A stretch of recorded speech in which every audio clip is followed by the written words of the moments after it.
Hello, everybody, and welcome to another great episode of the Gridiron Glory. We're here to talk to you today about the New York Giants and the Seattle Seahawks. The Giants ended up winning this game 29-20. They go on the road and get a really big, resounding win against against their AFC components here, against their AFC opponent or NFC opponents here. I'm so sorry.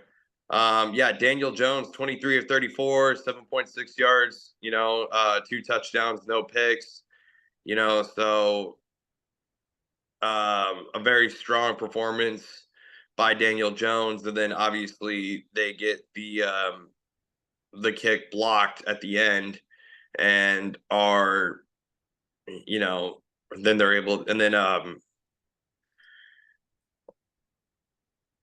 Ford Wheaton got the ball, did his part. He corralled it, scooped and scored. There, I mean that and that was it. That was it for the Giants. So I was most impressed, just overall with the New York Giants, how they were able to go out on the road. They were able to get a very resounding win against this competitive Seattle team. It's also probably worth noting, like Darius Slayton getting that touchdown, Wandell Robinson catching a touchdown out here. Even so, without Malik Neighbors, their best wide receiver, they're still able to go out there and they're able to make plays within the passing game. They're able to go out here and do things on that offensive side of the ball to be able to produce 29 points on the board, get the win on the road. Their defense being able to make big plays when they needed to from guys like the likes of Dexter Lawrence. You also have guys like Raheem Nunez Roaches, DJ Davidson. So even guys like Brian Burns. So very dynastic, very dynamic playmakers up front for this Giants team. Is for Seattle. Geno Smith stacked 7 times. So offensive line has a lot of work to do for Seattle. And, just kind of a head scratching performance for Seattle in this game. Jackson Smith did did catch a touchdown in this one, but it was a valiant effort, a terrible effort from the Seahawks offensive line in this football game. And yeah, I mean, a big reason why, Geno Smith sacked 7 times. He can only do so much. So big reason why the Giants won this game 29-20. Tad, did you have any thoughts or takes on this game? For sure. I mean, for the Giants, I mean, they're a team that they've been struggling for a bit, and it's just great to see the resiliency of this team. Fighting back, like you mentioned, despite the injuries on offense. Neighbors, their best receiver.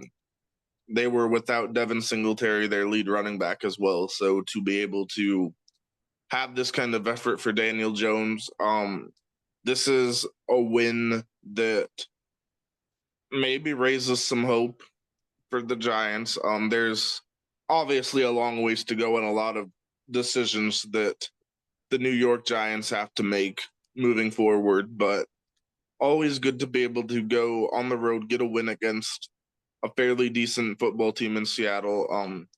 And I do want to specifically highlight the breakout game for running back Tyrone Tracy Jr., the youngster out of Purdue. 18 carries, Yes. 129 yards, pressed into action, and he's been making the most of his opportunity all season long. And it's just always great to see a younger player like that breaking out and taking advantage of his opportunity, the next man up mentality. You could say the same thing with guys like Wandale Robinson and Darius Slayton, the receivers with Neighbors out. They've had a quality effort. They both caught a touchdown.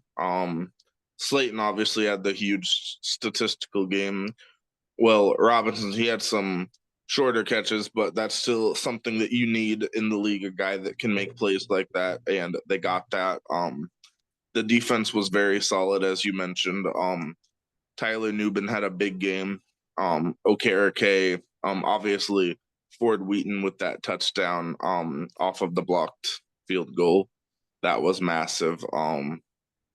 So yeah, a big win there for the Giants. They go to 2-3.